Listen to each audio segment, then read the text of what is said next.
మెదక్ మా senior జర్నలిస్టులందరికీ journalist సోదరులందరికీ నమస్కారం.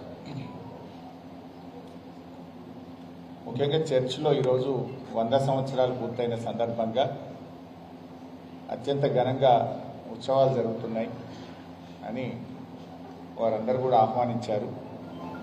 ఈరోజు బీఆర్ఎస్ పార్టీ తరఫున మేమందరం కూడా ఈ క్రిస్మస్ పండుగ సందర్భంగా ఈ వారోత్సవాల్లో పాల్గొనడం జరిగింది. కాంగ్రెస్ పార్టీ అధికారంలోకి వచ్చిన తర్వాత క్రైస్తవులకు ఇచ్చేటువంటి క్రిస్మస్ గిఫ్ట్ను కూడా ఇవ్వకుండా రేవంత్ రెడ్డి గారు క్రైస్తవులకు తీవ్రమైన అన్యాయం చేశారు. తెలంగాణ రాష్ట్ర తొలి ముఖ్యమంత్రిగా కేసీఆర్ గారు భారతదేశంలో క్రిస్మస్ పండుగను అధికారికంగా జరిపిన తొలి ముఖ్యమంత్రి కేసీఆర్ గారు. అదేవిధంగా క్రిస్మస్ మరునాడు బాక్సింగ్ డేను కూడా సెలవు దినంగా ప్రకటించి రాష్ట్రంలో క్రైస్తవులందరూ కూడా పండగ సంతోషంగా చేసుకునే విధంగా ఈ దేశంలో 2 సెలవు దినాలు ఇచ్చిన ఏకైక రాష్ట్రం, ఏకైక నాయకుడు కేసీఆర్. आज ये रेवंत रेड्डी सरकार आने के बाद बतुकम्मा में साड़ी बंद हो गया, रमजान का तोहफा बंद हो गया, क्रिसमस का भी तोहफा बंद हो गया. बतुकम्मा का बंद कर दिया, रमजान का बंद कर दिया, क्रिसमस का भी तोहफा बंद कर दिया. అందరికీ కూడా అన్ని వర్గాలకు, హిందువులకు, ముస్లింలకు, క్రైస్తవులకు, అన్ని మతాలకు అన్యాయం చేసిండు. అన్ని మతాల్లో ఉండే పేదలకు అన్యాయం చేసిండు రేవంత్ రెడ్డి గారు. ఇవాళ రాష్ట్రంలో ఎవరికి కూడా శాంతి లేదు, భద్రత లేదు. कहीं सुकून नहीं है, कहीं सिक्योरिटी भी नहीं है. लोग परेशान में हैं. రేవంత్ రెడ్డి ఏడాది పాలనలో ఎప్పుడన్నా మీరు చూడుండ్రి, ముఖ్యమంత్రి కాకముందు కంటే ముఖ్యమంత్రి అయిన ఏడాది పాలనలో కూడా ఓర్లుడు తప్ప ఓదార్పు లేదు. ఓర్లుడే ఏమనంటే పేగులు మెడలు వేసుకుంటా, సీర్తా, సంపుతా, గోటీలాడతా, లాగుల తొండలు జొరగొడతా, గివ్వే తప్ప ఒక వర్గాన్ని ఎవరినైనా ఓదార్చిండా? ఇప్పుడు పాపం సర్వశిక్ష అభియాన్ వాళ్ళు రోడ్డు మీద ధర్నా చేస్తారు. అరే భయ్, నేను మీకు మాట ఇచ్చినా ఒక ఏడాది చేస్తా, ఒక 6 నెలలకు చేస్తా, ఒక 3 నెలలకు చేస్తా అనే ఓదార్పు ఉన్నదా? ఏ వర్గాలకు కూడా ఓదార్పు లేదు. అడిగిన వాళ్లను అదరగొట్టుడు, ప్రశ్నించిన వాళ్ళ మీద పగబట్టుడు, ఇది అలా ఈ రాష్ట్రంలో నడుస్తున్నది. ప్రశ్నిస్తే వాళ్ళని పగబడతాడు. అసెంబ్లీలో మేము అడిగినామనుకో అదరగొడతాడు. అసలు అడిగింది ఒకటి ఉంటుంది, అని చెప్పేది ఒకటి ఉంటుంది. మొన్న మీరు చూసింది అసెంబ్లీలో మేము అడిగింది ఏంది, ఆయన మాట్లాడింది ఏంది, అడిగిన దానికి సమాధానం లేదు. ఆయన అడ్డగోలుగా అదరగొట్టే మాటలు మాట్లాడితే మళ్ళీ మాకు మైకి ఏంటి అంటే స్పీకర్కి చెప్తాడు, వీళ్ళకి మైకి ఏపుర్రి అని. ఏది పెడితే అది నోటుకొచ్చినట్టు అబద్ధాలు చెప్పి హద్దులు దాటిపోయాడు. అసెంబ్లీలో కూడా రేవంత్ రెడ్డి గారు అన్ని అబద్ధాలు మాట్లాడి తన హద్దులు దాటి ప్రవర్తించాడు. రేవంత్ రెడ్డి అసెంబ్లీ సమావేశాలను అపవిత్రంగా మార్చిండు, ఒక రకంగా చెప్పాలంటే.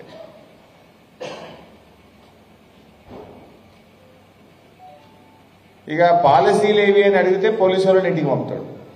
ఏందా నీ ప్రభుత్వం పాలసీ ఏంది, నీ పని ఏంది, నువ్వు చెప్పింది ఏంది, నువ్వు ఏం చేస్తున్నావు అని అడిగినామనుకో, పాలసీల గురించి అడిగితే పోలీసు వాళ్ళని ఇంటికి తోలుతాడు.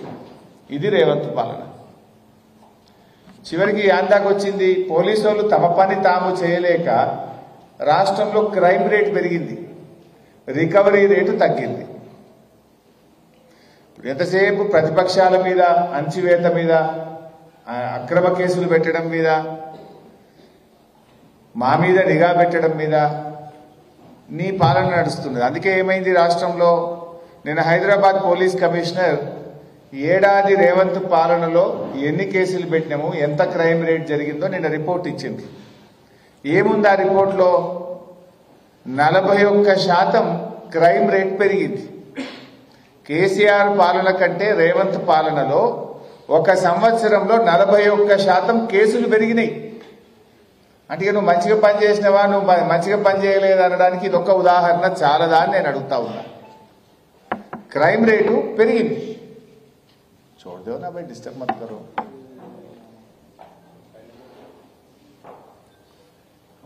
గతంలో కేసీఆర్ గారు ఉన్నప్పుడు ఏడాది కాలంలో 25,000 కేసులైతే రేవంత్ పాలనలో 35,000 కేసులైనాయి. 10,000 కేసులు ఒక హైదరాబాద్ నగరంలో పెరిగినాయి. కేసులు అంటే మర్డర్లు, రేపులు, చైన్ స్నాచింగ్, రాబరీసు, దొంగతనాలు, రకరకాల కేసులు, ల్యాండ్ కేసులు 10,000 కేసులు పెరిగినాయి అంటేనే నీ పాలన ఎంత చెత్తకున్నదో అర్థమవుతుంది కదా. నువ్వు నీ పరిపాలనలో నువ్వు ఫెయిల్ అయిపోయినావని అర్థమవుతుంది కదా. హోమ్ మినిస్టర్ నువ్వే, ముఖ్యమంత్రివి నువ్వే. హోమ్ మినిస్టర్గా నువ్వు ఫెయిల్, ముఖ్యమంత్రిగా లా అండ్ ఆర్డర్ నిర్వహణలో నువ్వు ఫెయిల్. ఈ రాష్ట్రంలో నీ ఏడాది పాలనలో 9 మత కలహాల ఇన్సిడెంట్స్ జరిగినాయి. 9 మత కలహాలు జరిగినాయి. శాంతి లేదు, భద్రత లేకుండా పోయింది. పౌరులకు భద్రత లేదు, రాష్ట్రంలో శాంతి లేదు. అందరినీ ఇబ్బంది పెడతా ఉన్నావు.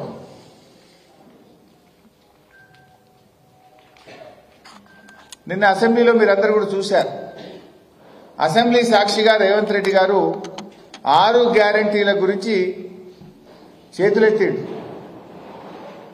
तो 6 गारंटी के बारे में हम पूछे तो कब देते, कब तक देते, कितना देते, कुछ नहीं बोला, हाथ उठा दिया.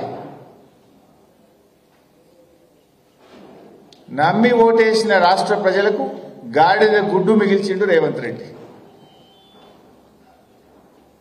ఒక సంవత్సరంలో 1,27,000 కోట్లు అప్పు చేసిండు రేవంత్ రెడ్డి. ఏం చేసినవే 1,27,000 కోట్లు అంటే బడా బడా కాంట్రాక్టర్లకు బిల్లులు ఇచ్చిండు. పర్సంటేజీలు తీసుకున్నాడు, బడా కాంట్రాక్టర్లకు బిల్లులు ఇచ్చిండు. బీఆర్ఎస్ పాలనలో మేం చేసింది కేవలం 4,17,000 కోట్లు మాత్రమే అని లెక్కలతో సహా నిండు అసెంబ్లీ సాక్షిగా చెప్పి ప్రభుత్వాన్ని నోరు మూయించినాం. 4,17,000 కాకపోతే ఇప్పుడే చెప్పు, ఇక్కడే చెప్పు, 4,17 బీఆర్ఎస్ కాలంలో చేసిందని చెప్పాం. మరి నువ్వు మేము 10 ఏళ్లల్లా కరోనా కూడా కలుపుకొని, ఉదయ్ స్కీమ్ కలుపుకొని 4,17 చేస్తే నువ్వు ఒక్క సంవత్సరమే 1,27,000 చేసినావు. చేసిందేమున్నది? ఒక్క గ్యారంటీని అమలు చేయలేవు, ఉన్న పథకాలను కూడా కొనసాగిస్తలేవు. కొత్త పథకం వచ్చిందేమీ లేదు కానీ ఉన్న పథకాలు బంద్ చేసినావు కదా. రైతు బంధు బంద్ చేసినావు, కేసీఆర్ కిట్ బంద్ చేసినావు, న్యూట్రిషన్ కిట్ బంద్ చేసినావు, బతుకమ్మ చీరలు బంద్ చేసినావు, చేపల చెరువులలో చేప పిల్లలేసుడు బంద్ చేసినావు, దళిత బంధు పెట్టినావు, బీసీ బంధు పెట్టినావు, పిల్లలకు ఫీజు రియంబర్స్మెంట్ బంధు పెట్టినావు. కొత్తగా ఇచ్చింది ఏం లేదు కానీ ఉన్న పథకాలు బంద్ పెట్టిండు రేవంత్ రెడ్డి.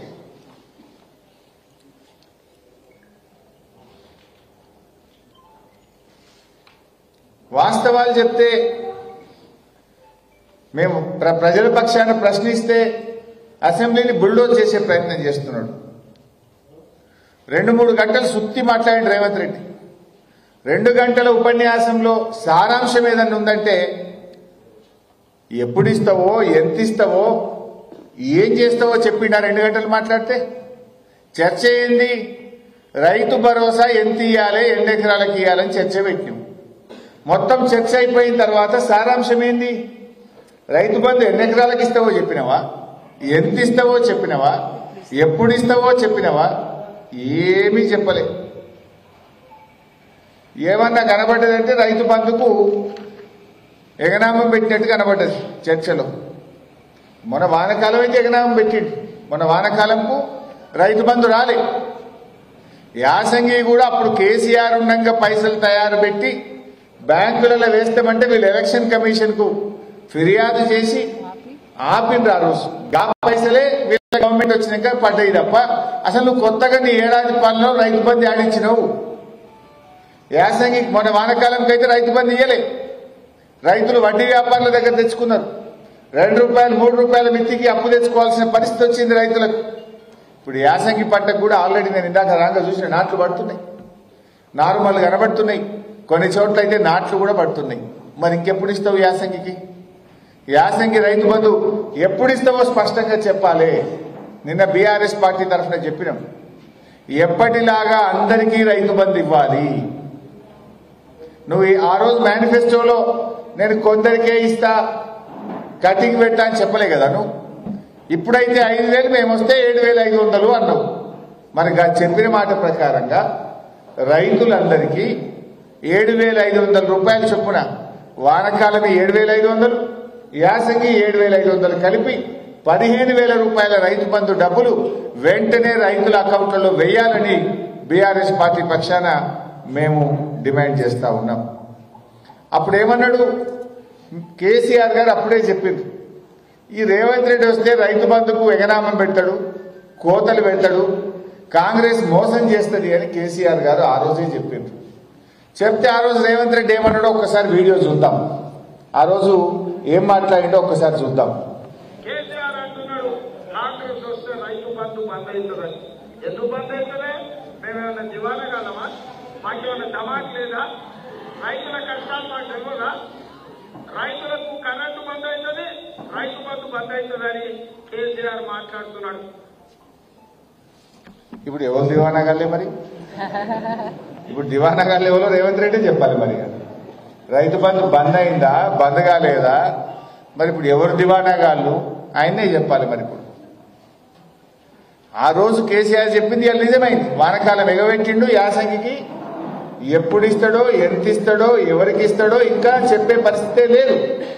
నాట్లు పడుతున్నాయి, రైతులు అప్పులు తెచ్చుకునేటువంటి పరిస్థితి ఈరోజు ఏర్పడ్డది.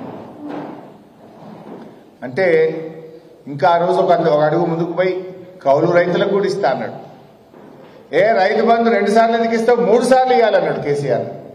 మరి ఈ 3 సార్లు నేను ఎవరో తట్టు 3 పంటలు పండించే రైతులు కూడా ఉన్నారు. ఈ 3 సార్లు మరి ఆ రోజేమో కేసీఆర్ 2 సార్లే ఇస్తుండు, 3 సార్లు రైతు బంధు ఇవ్వాలన్నాడు. ఇప్పుడు ఒకసారికి ఎగబెట్టినావు కదా.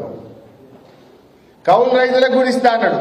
ఇప్పుడు వ్యవసాయ మంత్రి అడిగితే మాకు సంబంధం లేదు, అది రైతు కౌలు రైతు చూసుకోవాలంట. ఏంది అసలు నీ ప్రభుత్వంలో నీదో మాట, నీ మంత్రిదో మాట, ఒకరికొకరికి సంబంధం లేదు, ఒకరికొకరికి కోఆర్డినేషన్ లేదు. కౌలు రైతులకు ఇస్తాను ముఖ్యమంత్రి అంటాడు, వ్యవసాయ మంత్రి ఇయ్యం మాకు సంబంధం లేదు, వాళ్ళే చూసుకోవాలి, రైతు కౌలు రైతు అంటాడు. ఎవరిని నమ్మాలి? వ్యవసాయ కూలీలకు 12,000 ఇస్తా అన్నారు. అవి ఇంతవరకు స్టార్ట్ కాలేదు.